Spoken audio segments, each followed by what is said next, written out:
আপনারা শুনছেন সিনেমা মুলুক। আর আজ সিনেমা মুলুকে বলবো উত্তম সুচিত্রা সেন অভিনীত কাল্ট ছবি হারানো সুরের শুটিংয়ের এক ঘটনার কথা, যেটার সঙ্গে নীরবে জড়িয়েছিলেন উত্তম কুমার। পরিচালক অজয় করকে ঘুণাক্ষরে জানতে পর্যন্ত দেননি। ঘটনাটা কি একটু জেনে নেওয়া যাক। হারানো সুরে শুটিং চলছে। উত্তম এখানে শুধু নায়কই নন, প্রযোজকও। পরিচালক অজয় কর। নিউ থিয়েটার স্টুডিওর ২ নম্বরে টুকরো টুকরো সেটে কাজ চলছে। একবার পরপর ২ দিন শুটিং হলো। তার পরের দিন অজয় করের ২ সহযোগী ইসমাইল আর কানাই এক ফাঁকে এসে ধরল উত্তমকে। চুপি চুপি এসে জানালো বিপদের কথাটা। উত্তম প্রযোজক, সব শুনে ওনার উত্তেজিত হওয়ারই কথা, কিন্তু উনি চুপচাপ শুনে শান্ত হয়ে রইলেন।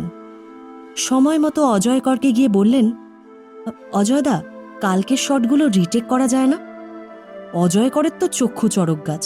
হ্যাঁ, বলো কি, রিটেক কেন? উত্তম বললেন, মনে হচ্ছে ঠিক সুবিধে করতে পারিনি। রিটেক করলে আরও বেটার হতে পারে বলে আমার মনে হয়। অজয় করও ছাড়বার পাত্র নন।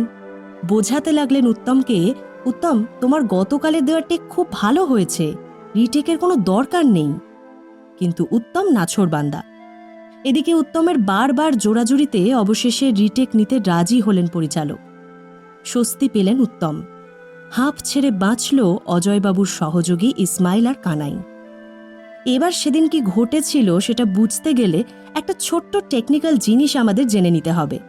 জিনিসটা হলো এই যে, সে যুগে ক্যামেরায় র স্টক চাপিয়ে তোলা হতো, তারপর সেখান থেকে নেগেটিভ ডেভেলপ করা হতো।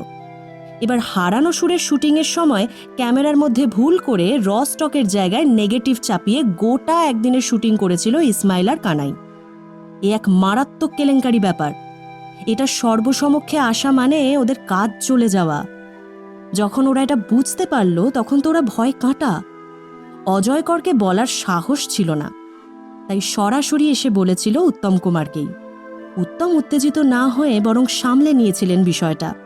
ওদের ভুল করার ব্যাপারটা পুরোপুরি চেপে দিয়ে নিজের ঘাড়ে সমস্তটা নিয়ে রিটেকের জন্য জোড়াজুড়ি করেছিলেন উনি।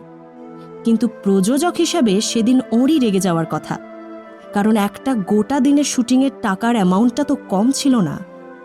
উনি সেদিকে তাকালেন না। প্রযোজক হিসেবে নয়, বরং একজন টেকনিশিয়ান হিসেবেই সেদিন ঘটনাটা বোঝার চেষ্টা করেছিলেন তিনি। সিনেমার এমনই আরও অনেক গল্প নিয়ে আমরা আবার ফিরব সিনেমা মুলুকে।